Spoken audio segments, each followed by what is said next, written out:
Hello everyone, I am Jonathan Little. I am here today for PokerNews.com going over a fun hand that I played recently in a $3,500 buy-in tournament in Florida at the Seminole Hard Rock. They have a lot of great action there, so if you're down there and you're not playing, you're missing out.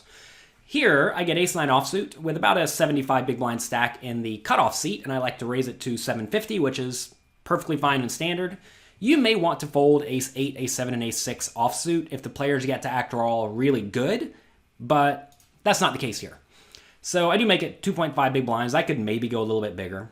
I don't think it really matters that much. Small blind and big blind both call, and I get pretty much the nuts. Two pair, ace-9, 5. So when you have strong hands, you always want to ask, first off, do I need to be blasting it for protection / value? And I think the answer here is definitely no. Notice the only draws available are gut shots or backdoor flush draws. So betting large on this type of board, very, very uncoordinated boards, is usually not ideal. Frequently, you're going to want to bet small because that's going to allow you to make your bluffs very cheap, and it's going to allow you to really just bet with most of your range. So I like a small bet. Let's see what I do. If I got the vibe here that the players and the blinds really like their hand, like say we saw the player in the big blind kind of perk up and get excited, right? Maybe then I would bet larger, like 2,400, because I really am trying to get my stack in. But with no read, I think this is a spot I just want to bet almost my whole range very small. And notice here I do go 1,100, which is about, I don't know, 40% pot. I could maybe even go a little bit smaller, like 900. I don't think it matters so much in this scenario. And now, the player in the small blind makes it 2,800. Okay. This is a board where you really do not expect to get check raised because the player in the small blind should not have very many nut hands. And also, the player in the small blind should not have very many draws.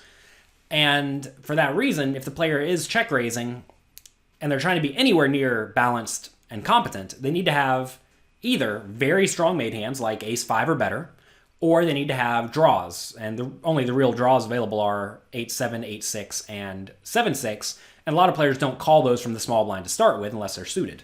So this doesn't make a whole lot of sense, and most likely this is just some weird bad bluff with who knows what, or a hand like ace-5. If he has ace-5, we're going to get all the money in anyway. If he has a set of 5s, we're going to get all the money and we're going to lose. So I'm not so worried about that. My main concern here is keeping my opponent in drawing very, very thin when he does have 8-7. Now, you may think, oh, I want the 8-7 to fold because I don't want to get outdrawn, but yeah, that's part of life. If this player is going to continue bluffing, you definitely want to call and keep them in. Also notice the pot's already growing quite nicely. If he bets pretty much any amount on the turn, like 5,000, we see he actually bets 6,000. If he bets 5,000 on the turn and I call, the pot's going to go up to about 18,000. He's only going to have 12 left, so we're not really worried about getting stacks in. So, turns a 10 of spades, he does bet 6,000, and I again elected to call. So, there may be some merit in shoving the turn, but again, what draws am I concerned with? Well, I'm concerned with, 8-7 of spades, maybe? Like, that's a hand I would not mind if it folded.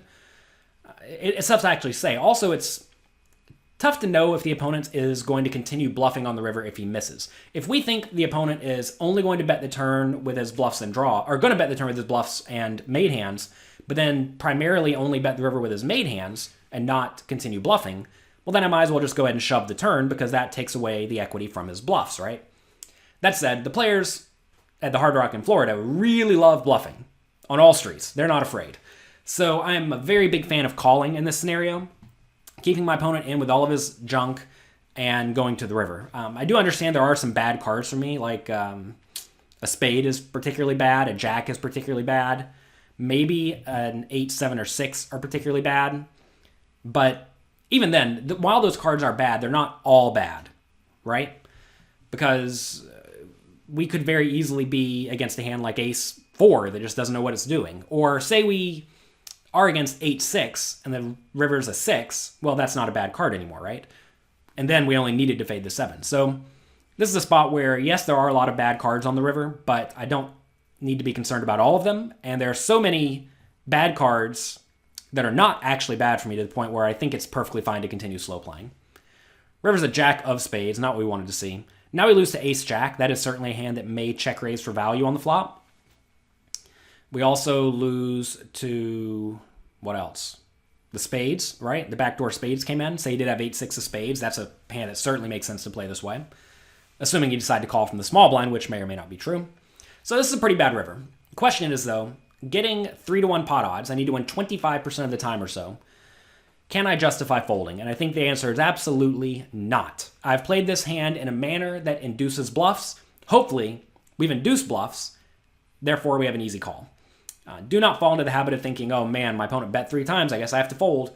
While that may be an okay strategy against very straightforward and very weak players, here, a lot of players are just going to keep bluffing with all their bluffs.